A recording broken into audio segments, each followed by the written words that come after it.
Welcome to the blog, where the ground beneath Europe is suddenly very interesting and very strategic. Today, we're covering a significant development in Europe's critical minerals landscape, courtesy of Nanthakumar Victor Emmanuel, PEng. Specifically, Sweden's decision to revive one of the continent's most important heavy rare earth deposits, and what it means for the supply chain beyond the mine gate. Let's start with the lease itself and why this particular patch of Swedish ground matters so much right now.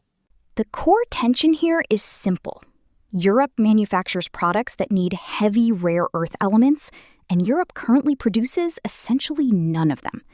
The Norra Care project in southern Sweden just cleared a major hurdle toward changing that. The backstory is worth a beat.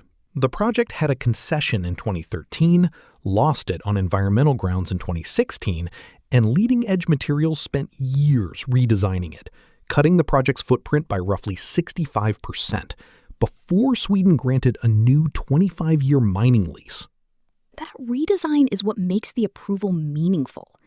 The Post notes that Norra Care contains an unusually high proportion of heavy rare earth elements, particularly dysprosium and terbium, the specific elements needed for high-performance permanent magnets in electric vehicles, wind turbines, robotics, and defense systems. So this isn't a generic rare earth deposit.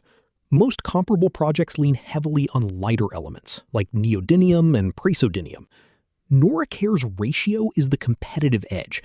For every kilogram of NdPr produced, the project is expected to yield approximately 0.4 kilograms of dysprosium and terbium combined. The economics in the preliminary economic assessment back that up, an inferred resource of around 110 million tons, a 26-year mine life, roughly 5,340 tons of mixed rare earth oxides per year, a post-tax NPV of US $762 million, and an IRR of 26%, all modeled on prices lower than today's market. A project priced on yesterday's numbers that looks good anyway. That's either a cushion or a very good sign for whoever finances the next study. Next steps include updating the pre-feasibility study, continuing environmental permitting, and securing financing and offtake agreements. The Post also places Norra Care in a broader Nordic context, alongside Tanbreeze and Kvanefjeld in Greenland, as part of a potential Western heavy rare earth supply chain. And the Post is clear that mining is only the beginning.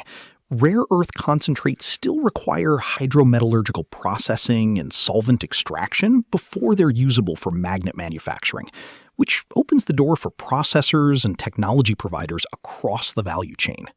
The upshot is that Europe's rare earth dependency on China doesn't end with a mining lease. But this one is a meaningful first link in building a chain that doesn't exist yet.